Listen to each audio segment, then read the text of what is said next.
사랑만으로 충분하지 않을 때가 있다. 하지만 더욱 위험한 것은 바로 사랑이 돌변해 슬픔이 되고 우리 사이의 모든 감정을 빨아들이고 질투와 불신만을 남기기도 한다는 사실이다. 해로운 연인 관계에 빠져있는 징후가 나타나는 시기일 수 있다. 우리는 스스로 해로운 연인 관계에 빠져있는 낌새를 알아챌 수 있다고 믿는다. 하지만 불행하게도 그런 일은 일어나지 않기 때문에 많은 사람이 헤어나오지 못하고 허우적대고 있다. 누군가와 사랑에 빠지면 우리의 인지와 감성의 상태는 다소 왜곡되게 사랑에서 깨어나 현실을 인지하기가 힘들 수 있다. 이제는 눈을 뜨자. 이 글을 읽고 해로운 연인 관계의 명백한 징후들을 발견하길 바란다. 해로운 연인 관계에 빠져있는 징후들. 1. 문이 있던 자리에 벽이 자리할 때 사랑에 빠지기 전 당신은 매우 독립적인 여성이었을 가능성이 크다.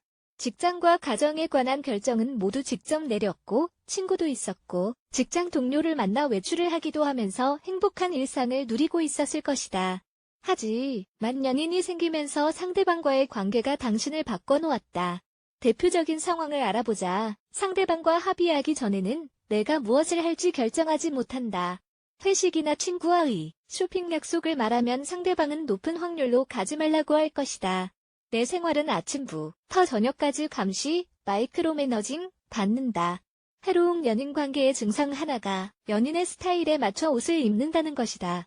화장이나 휴대전화하기, 밤늦게까지 등 예전에 즐겼던 일들을 하나하나 끊는다든지 상대방이 내 개인적 성취를 방해하는 것 같은 기분이 들기 시작한다. 눈앞에 온 승진 기회를 말릴 수도 있다. 날이 갈수록 내가 예전에 찾을 수 있었던 기회보다 그것을 가로막는 벽이 더 눈에 띌 것이다. 매일 나를 둘러싼 울타리가 세워져 있는 듯한 기분이 든다. 2. 내 감정이 무시되고 공격받고 조종당할 때 사람들은 사랑에 빠질 때 열광적이다. 사랑은 너무나도 강렬하고 압도적이며 진지함으로 가득 찬 감정이라서 상대에게 나의 온전한 모습 그대로 주고 싶어 하는 것은 당연하다. 하지만 사랑을 주는 것만큼 나 자신도 아껴야 한다는 점을 잊지 말자. 해로운 연인 관계에 빠져있는 징후 중 첫 번째 단계가 감정을 조종하는 것이다.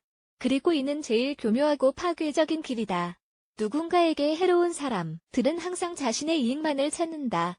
이런 사람들은 대개 자존감이 굉장히 낮고 약한 인격을 가지고 있다는 건 유의하자. 불안감은 불신과 상대방을 조종하려는 욕망을 키울 뿐이다. 이런 사람들은 버려질까봐 혹은 상대방이 나 말고 다른 사람에게 한눈을 팔까봐 두려워한다. 그러므로 끊임없는 감시와 질투로 상대방을 옥죄는 것이다. 조종에 대한 욕망은 한 사람이 상대방에 대해 일방적으로 권리를 행사하고 결정을 내릴 수 있는 갑의 자리에 올라가고 싶게 만든다. 상대방이 원하는 것을 내가 하지 않으면 상대방은 아주 교묘한 방법으로 나를 죄책감에 시달리게 할 것이다. 본인은 피해자로 전락하고 모든 잘못은 내 책임으로 만든다. 정말 조심해야 한다. 3. 나의 불행이 터져만 갈 때 상대방을 사랑하지만 이상한 기분이 자꾸 든다. 한 가지 예로 상대방이 내 곁에 없을 때 평온을 느끼고 다시 숨을 쉬게 되며 그제야 편안해진다. 서로 조화를 이루며 상대방의 개인 공간을 존중하고 개인의 발전을 장려하는 연인들을 잘 살펴보자. 나의 진짜 감정에 귀를 기울이자. 관계가 만족스럽지 못하고 위와 같은 상황을 겪고 있다면 나 자신을 잃고 있는 것이다. 자신을 스스로 파괴하고 있다. 더 이상 예전의 내 모습이 아니다. 나의 자존감이 무너진 듯한 감정을 느끼거나 깊은 상처를 받았을지도 모른다. 나의 이러한 감정들을 모두 챙겨야 한다. 종종 내가 겪는 감정적 고통이 신체적 증상으로 나타날 수 있다. 예를 들어 내가 겪는 불안감과 두려움은 두통, 고통, 메스꺼움 등의 신체적 증상을 유발할 수 있다. 병원에 또 원인에 관한 제대로 된 진단을 받지 못한 채 돌아온다. 의사는 단지 편두통이 있다고 할지 모르지만 사실 나는 행복하지 못한 상황으로 인한 우울증을 겪고 있는 것일 수 있다. 해로운 연인 관계를 어떻게 끊을 수 있을까? 믿기 힘들겠지만 통계에 따르면 이와 같은 관계는 몇 년간 지속될 수도 있다. 어떻게 이게 가능할까? 아래와 같은 이유를 알고 나면 정신이 번쩍 들지도 모른다. 상대방을 떠난 후에 일어날 일들을 두려워하는 사람들이 있다. 자녀들이 겪을 일에 대한 두려움을 느끼거나 배우자가 가족과 자녀에게 등을 돌리고 해칠까봐 걱정한다. 누군가는 단지 혼자가 되는 것을 상상조차 하지 않는다. 그래서 혼자 사는 것보다 차라리 이 불행한 상황에 속박된 것을 택한다. 가끔 서로가 아직 사랑하기 때문에 관계가 지속되기도 한다. 하지만 이는 서로에게 상처만 입히는 건강하지 못한 사랑이지만 별다른 도리를 알 수 없다. 해로, 운명인 관계를 탈출하려면 우선 무슨 일이 일어나는지 인지하고 있어야 한다. 상황을 이해하고 받아들이며 나 자신이 행복하지 못하다는 걸 인정하자.